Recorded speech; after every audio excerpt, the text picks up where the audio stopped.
जिन बच्चों की पाठ्य पुस्तक आनंदम है संस्कृत की, उन बच्चों के लिए ये वीडियो काफ़ी महत्वपूर्ण है। उनको यदि अपने कुछ चैप्टरों को रिवीजन करना हो तो ये वीडियो उनके लिए काफ़ी हेल्पफुल होगी एग्ज़ाम के दृष्टिकोण से, जिसमें काफ़ी आईएमपी चीज़ें बताई गई हैं। तो सारे चैप्टर्स का रिवीजन करने के लिए हमें इस वीडियो को स्टार्ट करना चाहिए। चलिए स्टार्ट करते हैं।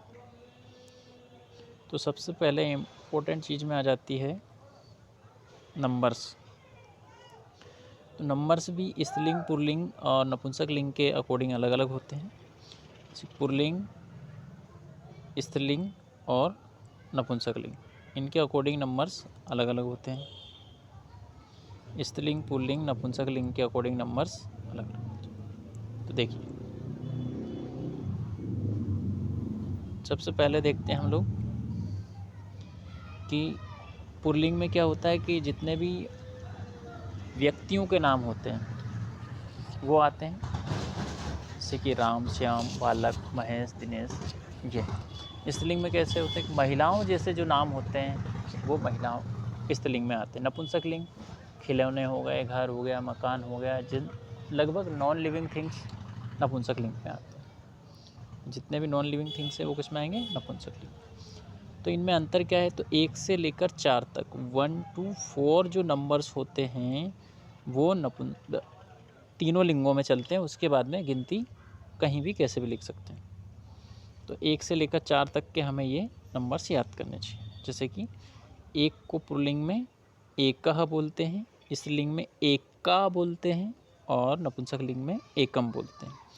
वैसे ही 2 को द्वौ, द्वे, द्वे, मतलब द्वौ पुल्लिंग हो गया, द्वे और द्वे स्त्रीलिंग नपुंसक लिंग हो गया।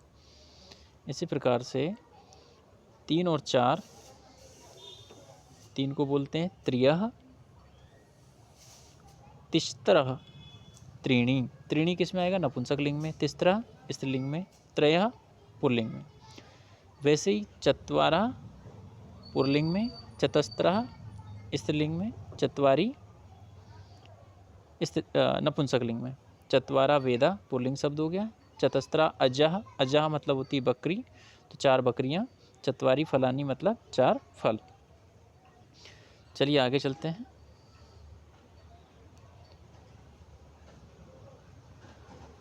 तो आगे देखते हैं हम पंच मृगा, पंच पिपलिका। अब देखो यहाँ से क्या हो रहा है कि पंच पंच पंच सब एक जैसा दिख रहा है।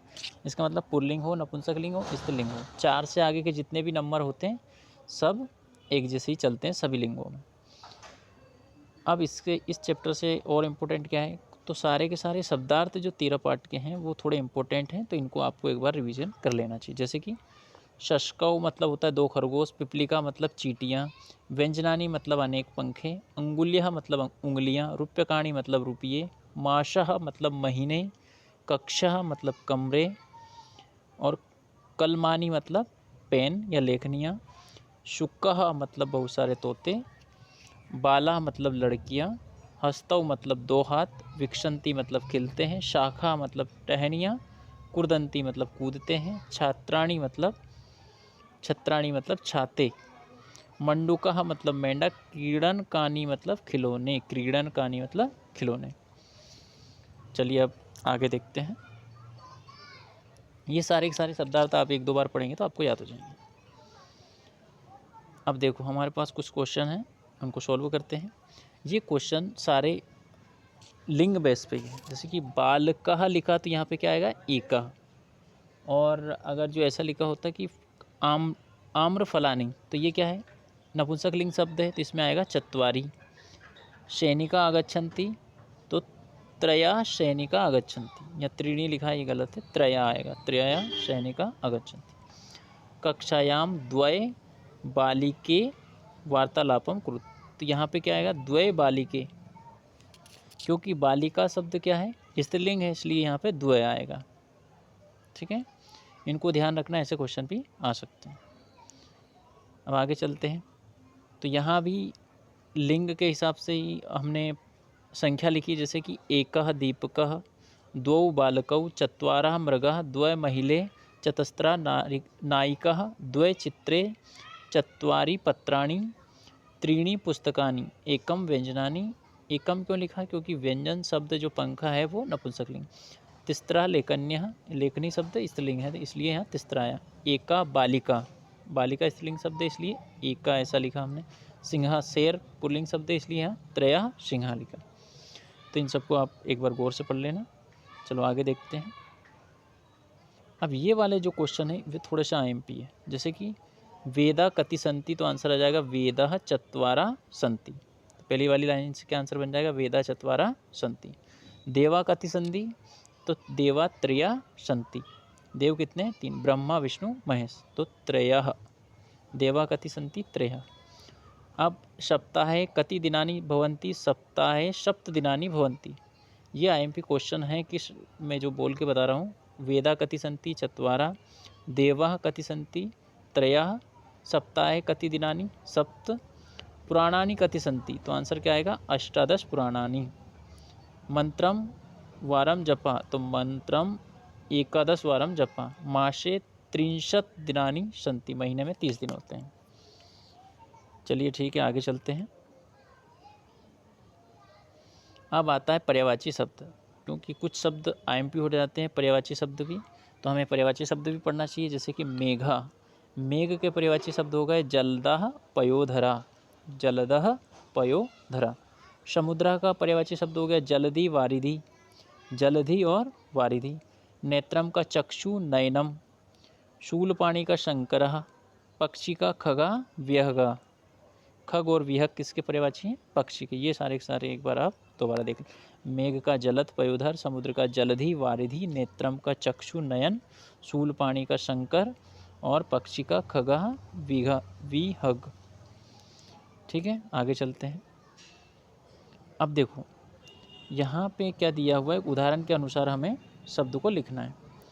मान लो कोई शब्द लिखा है नामुखा, तो इसको उन्होंने उदाहरण में दे दिया हमें आमुख।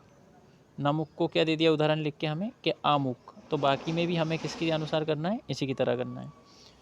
तो हम क्या करेंगे? अब अगला क्वेश्चन दे दिया ना पदा इति, तो इसमें आंसर क्या आ जाएगा? आपदा। तो मतलब ये जो बीच वाला शब्द दिख रहा है इसके साथ में आपको आगे क्या लिखना है? केवल आ। क्या लगाना है आपको? आ। ये मुखा हो गया, पदा हो गया, पंडिता हो गया, समया हो गया, इनके सबके आगे क्या लगा दोगे आप? आ। जैसे कि अपंडिता, असमय, अपदा, अमुखा। ठीक है, तो ये हमारा विपरीतार्थक शब्द बन जाएगा। ठीक है, इसे नए समास भी कहते हैं, नंज या नए समास भी कहते हैं। ठीक है, चलो अगला क्वेश्चन देखते हैं हम। तो ये है कि 14 पार्ट का क्वेश्चन है कि का सुप्तोपि नेत्रे न निमीलयामि मीनः, का जलस्य मध्ये निवसति मीनः, का भोजने स्वजाति जीवान खादति, तो आंसर आ जाएगा मीनः। चलो आगे देखते हैं। का अपदा भूत्वा दूरगामी वार्तापत्रम।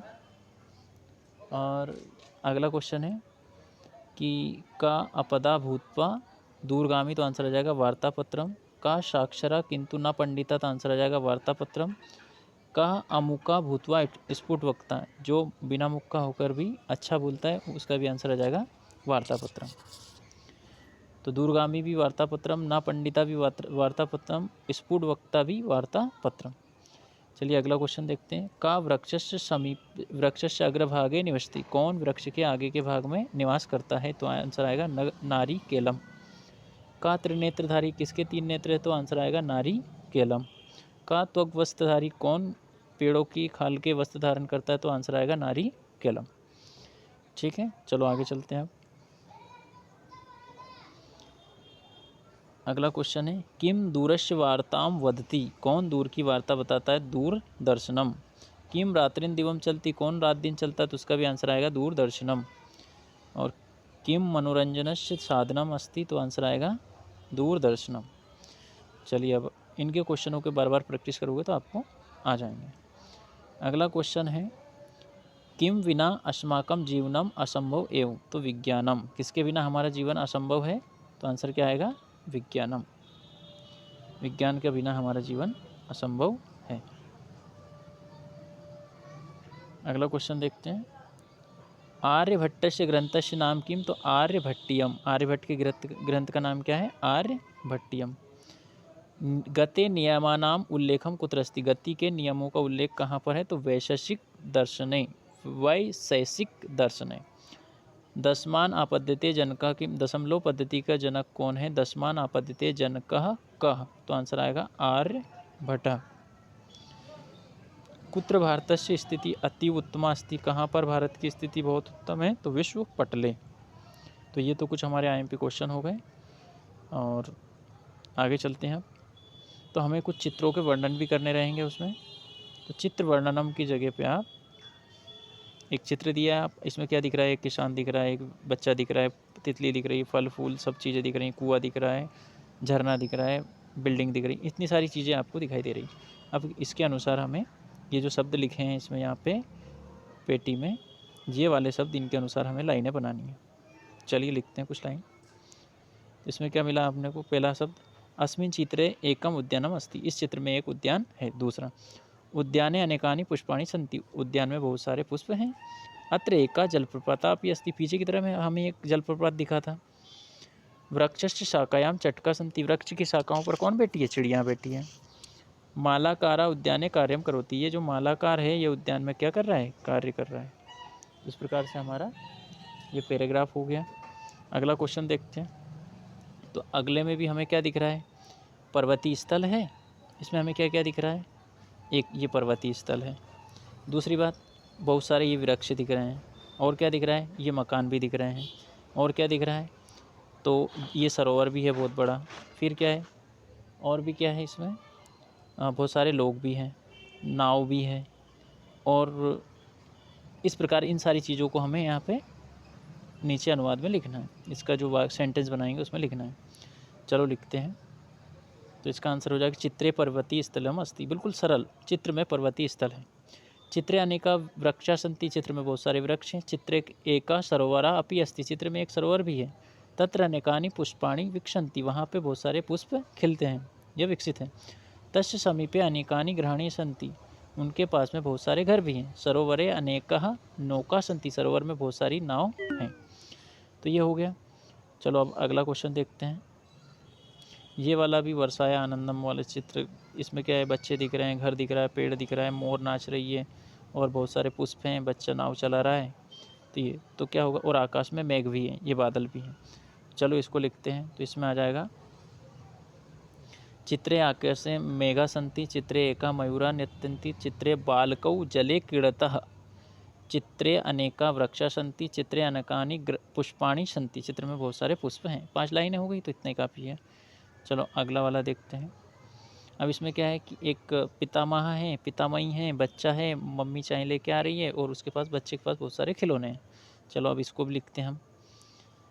तो पितामह क्या कर रहे थे, तो पितामह समाचार पत्रम पठती, पितामह समाचार पत्र पढ़ रहे हैं। पितामही स्वयं वस्त्रम सीव्यति, पितामही क्या कर रही है, स्वयं के वस्त्र सी रही है। माता चायम यचति, माता चाय दे रही है। चित्रे एका बालका अपि अस्ति, चित्र में एक बालक भी है। तस्य समीपे अनेकानि क्रीडनकानि सन्ति, उसके पास में बहुत सारे खिलौने भी हैं। तो इसको भी आप एक बार और देख लेना, तो ये आपको काफ़ी हेल्प करेगा। अब इस चित्र में क्या दिख रहा है, एक आपना है, मतलब एक दुकान है, और क्या दिख रहा है हमें, एक फल विक्रेता है जो कुछ तोल रहा है, एक महिला है जो कुछ खरीद रही है, एक बच्चा है जो साथ में है। चलो इसके बारे में हम लिखते हैं। और इसके पास बहुत सारे फल है, आम, केला और अंगूर सब।